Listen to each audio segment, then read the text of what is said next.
Hi Math 8. I'm still receiving a couple of questions and clarifications with some of the work that is due today, April 6th. Keep in mind, I know this is new for everybody. I know that you're doing this without my support in person.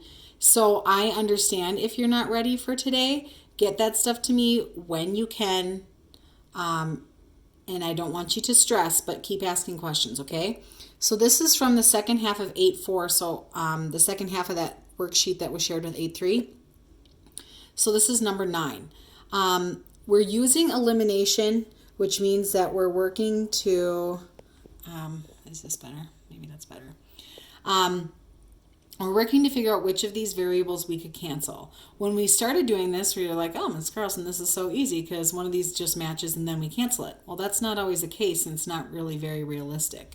So in this case, the 5 and the 10 don't match, and the 1y and the negative 7 don't match, and so I can't cancel them in any way. So what I have to do is actually multiply so that I can get them to match. So I have a choice. I can turn this 5 into a 10 by multiplying by 2, but then I have to do that to everything.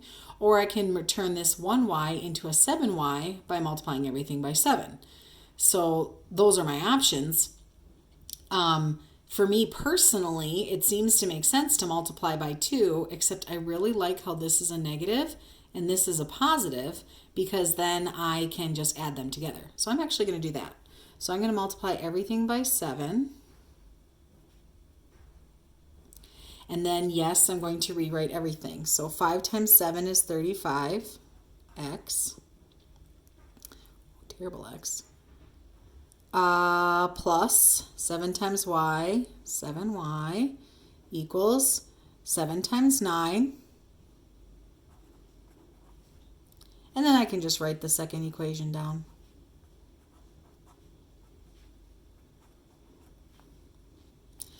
Now I can just combine these. So I can say 35x plus 10 is 45x. Wow, really rocking it today, guys. 7x minus plus a negative 7. So 7y plus negative 7y, that's 0. That's the whole point we want to eliminate.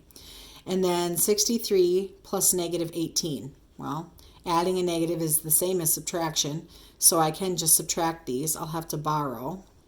13 minus 8 is 5, and 5 minus 1 is 45. So it seemed like our numbers were really terrible until all of a sudden they weren't.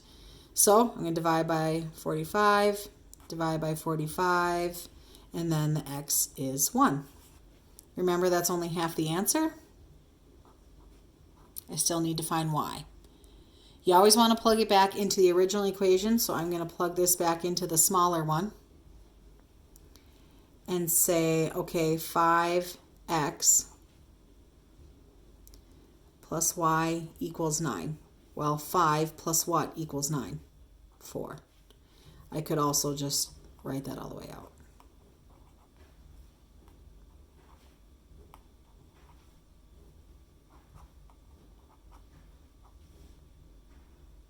That's so terrible. I'm trying to do two things at once. It's not working out very well. Now, for one like this, it's a lot more complicated because can I just easily multiply 4 by something to get 10? No. Can I multiply 2 by something to get 7? No. Can I easily just divide and take, 7 divided by something to get 2? No, I can't do that. So this is a really messy problem. What we have to do, what we end up doing, is we have to change both. We have to multiply both. With these two being the smaller numbers, I could choose to multiply those, and they're already opposite, so I think I'm going to do that. So it's kind of like finding a common denominator with a fraction. To get this all to match, I'm going to multiply everything by 7, and to get all of this to match, I'm going to multiply everything by 2. And in just a second, you'll see what that did. So negative, I'm going to go up higher here.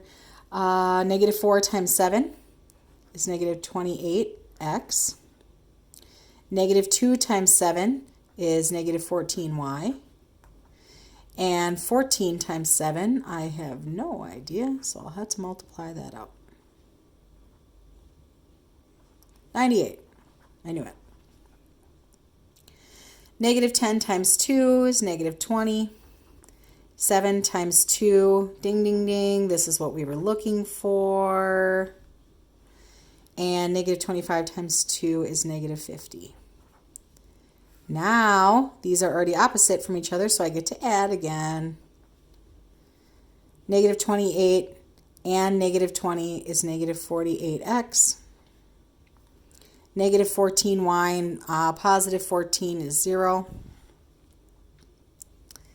98 and negative 50, well, I get to just subtract then, and that's 48. So very similar answer to the one before, and then you'll plug it back in.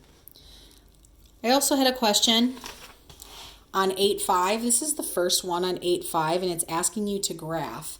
But we really can't graph until everything is in y equals mx plus b. So is the first one, y equals something x. Ooh, what's that something? Must be a 1. Plus b. Yes, this one's ready to go. This one, not so much. The y is on the correct side, but that x definitely isn't. So we had to put that in the correct form. So I'm going to take that one and rewrite it so that I have some space. In order to move the x to the other side, it's a positive x, so I'm going to have to subtract. Notice I'm not going to line these up because they're not like terms. So positive x minus x is 0. Do not forget that negative y that you have sitting there. And then I'm going to write this negative x first, and I'm going to write negative 1x because it's easier for me to think about slope when there's an actual number there. So all I did was rearrange these and put a 1 in front of this one. Positive 2. I can't have, the equation is not negative y equals mx plus b, it's y. So it's kind of like there's a negative 1 here that I don't like. So I'm going to divide by that. Oh, I hope you can't hear my kids that are yelling from outside. Negative 1 divided by negative 1 is a positive 1 plus 2. So here's one of the equations that you're going to graph. Here's one of your equations that you're going to graph, and by golly, what do you notice? Y equals 1x plus 2. You'll start at the 2, go up 1, right 1, up 1, right 1. This one, you're going to start at the 2 and go up 1, right 1, up 1, right 1. And my goodness, they're parallel to each other. Uh-oh. Look what I did wrong. Burp, burp, burp, burp. I lied to your faces. So, different y-intercept, same slope. Sorry about that. Different y-intercept, one's at 2, one's at negative 2, same slope. Up 1, right 1, up 1, right 1, up 1, right 1. When are they going to cross? They're not. Hope that helped.